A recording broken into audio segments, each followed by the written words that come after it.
तो दोस्तों जिस ऑसम टीवी सीरीज का लोगों को इंतजार था वो मार्वल ने बता दिए, यानी कि दोस्तों आयरन हार्ट फाइनली आने वाली है।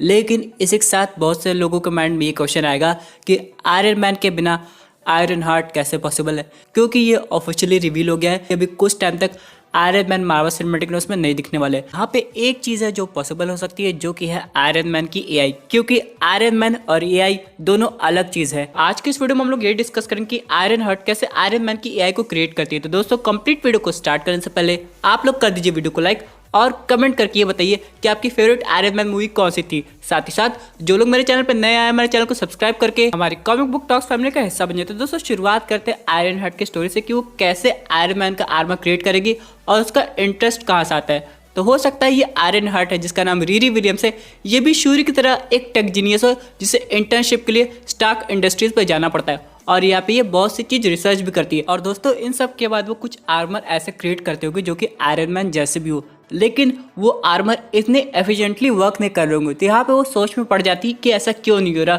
उसके आर्मर आयरन मैन जैसे क्यों नहीं है। काफी रिसर्च करने के बाद उसे समझ में आता है कि बिना एआई के आयरन मैन का आर्मर ठीक से काम नहीं करेगा। यानी दोस्तों आयरन मैन के आर्मर बनाने के लिए उसे खुद की एआई क्रिएट करनी पड़ेगी। दोस्तों यहाँ पे दिक्कत ये आती है कि उसे आर्मर के तो नॉलेज है, लेकिन उसे समझ में नहीं आता कि वो एआई कैसे कंप्लीट करे, यानी उसे कैसे बनाए। तो यहाँ पे फिर से स्टार्क इंडस्ट्रीज में जाती है जहाँ पे उसे मिलता है एक आयरन मैन का सबसे एडवांस एआई जिसका नाम है फ्राइडे। जी हाँ दोस्तों, जार्विस के बाद ये सबसे एडवांस है और एवेंजर्स एंड गेम तक हम लोग को ये दिखाया भी गया था, क्योंकि इसके बाद आयरन मैन ने कोई एआई अपग्रेड किया नहीं। तो हो सकता है यहाँ पे फ्राइडे से कम्युनिकेट करने की कोशिश करे और उसकी हेल्प से एक एआई बना दे। अब यहाँ पे दोस्तों दो थ्योरी आ रही है। सबसे पहले थ्योरी ये कहती है कि आयरन हार्ट खुद एक आयरन मैन का एआई बना सकती है। दूसरी थ्योरी के हिसाब से आयरन मैन की एआई का फॉर्मूला फ्राइडे के अंदर ही सेव है, बस उसे डिस्कवर करना बाकी है। फॉर एग्जाम्पल एआई सब कुछ रीड कर लेती है, उसे पता होता है कि उसका ओनर कैसे काम करे, उसकी वे ऑफ थिंकिंग कैसी है, सब कुछ डेटा स्टोर रहता है। यानी दोस्तों जार्विस के बाद टोनी स्टार्क ने अपना काफी टाइम फ्राइडे के साथ बिताया है, इसलिए फ्राइडे के पास टोनी स्टार्क के हर एक मूवमेंट का डाटा होगा और इसी डेटा की वजह से एक अच्छा आर्टिफिशियल इंटेलिजेंस बन सकता है।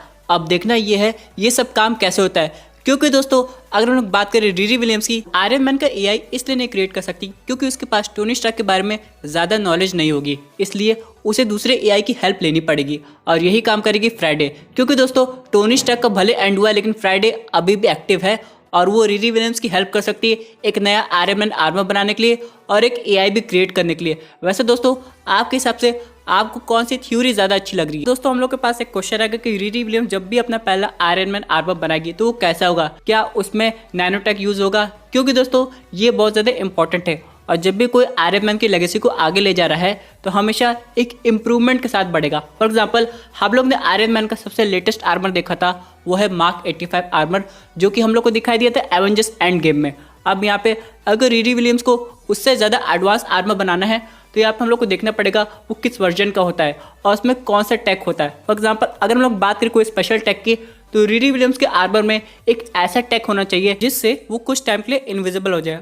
और अगर उससे अपने आर्मर को और ज़्यादा एडवांस करना है तो उसे एक जगह विजिट करनी पड़ेगी जो कि है वकांडा। अब हम लोग बात करते हैं आगे के इन्वॉल्वमेंट की कि यहाँ पे न्यू एवेंजर्स मूवी के अलावा आयरन हार्ट का रोल किस टीवी सीरीज में हो सकता है। तो दोस्तों आपको याद होगा मार्वल स्टूडियोज के फेज 5 में एक और टीवी सीरीज आने वाली है जो कि है वॉर मशीन की, जिसका नाम है आर्मर वॉर्स।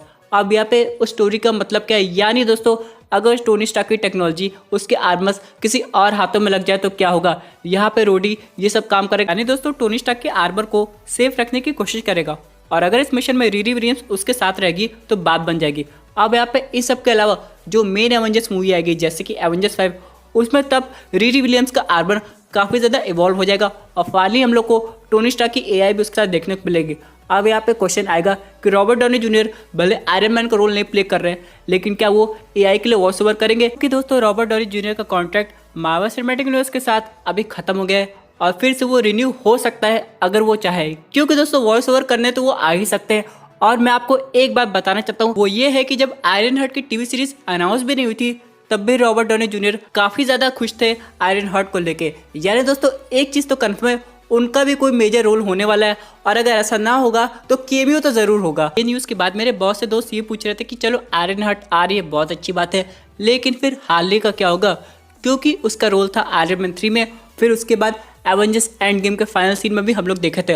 और जब भी मार्वल स्टूडियोज ये सब काम करता है तो उसके पीछे कोई रेफरेंस ज़रूर होता है, यानी दोस्तों आगे हम लोग को हार्ली भी देखने को मिल सकता है। तो दोस्तों मैं आपको बताना चाहता हूँ, भले आयरन हार्ट आ गई है लेकिन अभी भी हार्ली के पास एक और आयरन मैन का मेंटल आ सकता है, जो कि है आयरन लैड। क्योंकि दोस्तों हार्ली एक ऐसा बंदा है जो कि टोनी स्टार्क की टेक्नोलॉजी को तब से समझ रहा है जब से आयरन मैन 3 आई थी, और वो टेक्नोलॉजी को समझते हुए काफ़ी ज़्यादा इवॉल्व भी हो गया होगा, लेकिन उसके बारे में अभी डिटेल में नहीं दिखाया गया होगा। तो जाहिर सी बात है आयरन हार्ट की टीवी सीरीज के बाद हम लोग को हार्ली की भी टीवी सीरीज जरूर दिखाई देगी। उसके बाद दोस्तों मार्वल सिनेमैटिक यूनिवर्स में 3 टाइप के आयरन मैन हो जाएंगे या फिर आयरन मैन जैसे कैरेक्टर्स हो जाएंगे। सबसे पहले तो वॉर मशीन जिसको हम लोग जानते हैं, उसके बाद आयरन हार्ट, फिर तीसरे नंबर पे हार्ली आएगा। यानी दोस्तों आयरन मैन की भी एक अलग टीम बन सकती है। दोस्तों हम लोग बात कर लेते हैं कि इस टीवी सीरीज में विलन कौन हो सकते हैं। तो सबसे पहले विलन आता है हैमर। हम लोग को वो दिखाई देता है आयरन मैन 2 मूवी में, जो कि टोनी स्टार्क से इंस्पायर होकर अपने टाइप का आर्मर बनाना चाहता था, लेकिन वो ऐसा कर नहीं पाया था। अब जब उसे पता चलेगा कि टोनी स्टार्क चला गया है तो फिर से एक नया आयरन मैन बनने की कोशिश करेगा, लेकिन जब यहाँ पे आयरन हार्ट आयरन मैन का मेंटल ले लेगी तो फिर से काफ़ी ज़्यादा परेशान हो जाएगा, और इस बार उसके पास कुछ और तरीका होगा तो वो आयरन हार्ट को डिफीट कर सके। लेकिन दोस्तों आयरन हार्ट के अलावा उसे एक और सुपर हीरो से प्रॉब्लम हो सकती है, जो कि है वॉर मशीन। और दोस्तों इसीलिए हो सकता है इस सुपर विलन का रोल दोनों टीवी सीरीज में होना चाहिए। वैसे दोस्तों एक और सुपर विलन है जो कि हम लोग को एंटमैन 3 मूवी में देखने को मिलने वाला था, लेकिन अभी नहीं आएगा, जो कि है मोडॉक। क्योंकि दोस्तों एंटमैन 3 में तो कैंग द कॉन्करर आ रहा है, और मोडॉक एक ऐसा विलन है जो कि टेक्नोलॉजी को कंट्रोल करके काफ़ी ज़्यादा पावरफुल हो जाता है। अब इसका इंट्रोडक्शन मार्वल सिनेमैटिक यूनिवर्स में कैसे होगा ये अभी कंफर्म नहीं है, लेकिन उसे भी आना चाहिए। और अगर आयरन हार्ट मूवी में वो विलन होगा तो ज़्यादा अच्छा होगा, क्योंकि दोस्तों अगर हम लोग हैमर को आर्मर वॉर्स का विलन बना दे तो वो बेटर है, और मोडॉक को आयरन हार्ट की टीवी सीरीज का। तो एक और सुपर विलन है जो कि अभी तक मार्वल सिनेमैटिक यूनिवर्स में इंट्रोड्यूस नहीं हुआ है, जो कि है डॉक्टर डूम, लेकिन वो फैंटास्टिक फोर के साथ इंट्रोड्यूस हो जाएगा। तो कॉमिक बुक के अकॉर्डिंग अगर डॉक्टर डूम को भी दुनिया पर राज करना है तो उसे आयरन मैन की टेक्नोलॉजी की जरूरत पड़ सकती है, और ऐसा हम लोग ने एनिमेटेड सीरीज में भी देखा था। और वैसे भी दोस्तों डॉक्टर डूम को एक और चीज चाहिए जो कि अभी टोनी स्टार्क की लैब में हो सकती है, जो कि है वो टाइम मशीन। क्योंकि दोस्तों एवेंजर्स एंड गेम के बाद हम लोग को अभी तक नहीं पता चला कि उस टाइम मशीन का क्या हुआ होगा, क्योंकि उसके बाद जो मूवी आई थी वो थी स्पाइडरमैन फार फ्रॉम होम। लेकिन दोस्तों वो टेक्नोलॉजी को बचाने के लिए आयरन हार्ट आ सकती है। इन सब के अलावा दोस्तों हम लोग को इस टीवी सीरीज में ऐसे बहुत से सीक्रेट देखने को मिलेंगे जो कि अभी तक नहीं समझ में आए थे। फॉर एग्जाम्पल यहाँ पे एवेंजर्स एंड गेम में 5 ईयर्स का टाइम गैप था, तो आयरन मैन ने मार्क 50 के बाद आयरन मैन ने मार्क 85 आर्मर क्रिएट किया, तो बाकी के आर्मर्स कहाँ गए? क्या वो आर्मर अभी भी आयरन मैन की लैब में है? ये सब कुछ आयरन हार्ट डिस्कवर करेंगे। दोस्तों ये थी एक अमेजिंग अपडेट जो कि रिलेटेड थी आयरन हार्ट की टीवी सीरीज से। आई होप आपको ये वीडियो पसंद आई होगी। वैसे आपके क्या व्यूज पर्टिकुलर टॉपिक पे अपने व्यूज जरूर कमेंट कीजिए। और दोस्तों अगर आप ऐसे unique super hero content enjoy करना चाहते हैं, हमारे चैनल को सब्सक्राइब करके हमारी सुपर हीरो फैमिली का हिस्सा बन जाइएगा। Thank you for